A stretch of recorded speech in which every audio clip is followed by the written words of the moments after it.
بسم اللہ الرحمن الرحیم۔ کھانے پینے میں اعتدال کا حکم۔ اسلام میں بے شمار خوبیاں ہیں۔ اسلام کے محاسن میں سے کھانے اور پینے میں اعتدال و میانہ روی اختیار کرنے کی ہدایت بھی ہے۔ اللہ تعالیٰ کا ارشاد ہے وَكُلُوا وَاشْرَبُوا وَلَا تُسْرِفُوا إِنَّهُ لَا يُحِبُّ الْمُسْرِفِينَ۔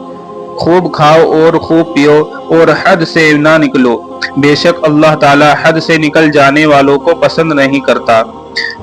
اور ایک حدیث میں یوں ہے عن مقدام بن معدی کربہ قال سمعت رسول اللہ صلی اللہ علیہ وسلم یقول ما ملأ آدمی وعاء شرا من بطن بحسب ابن آدم أكلات يقمن صلبه فإن كان لا محالة فثلث لطعامه وثلث لشرابه وثلث لنفسه۔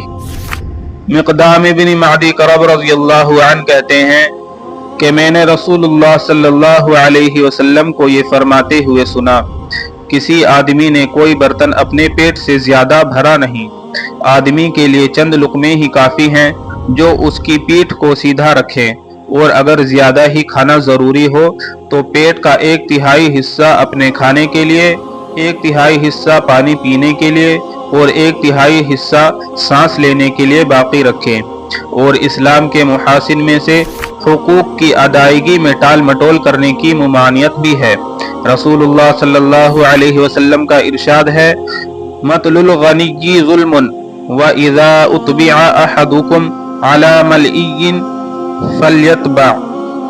مالدار کا ٹال مٹول کرنا ظلم ہے، اور جب کسی کا قرض مالدار پر اتار دیا جائے تو وہ اسی کا پیچھا کرے۔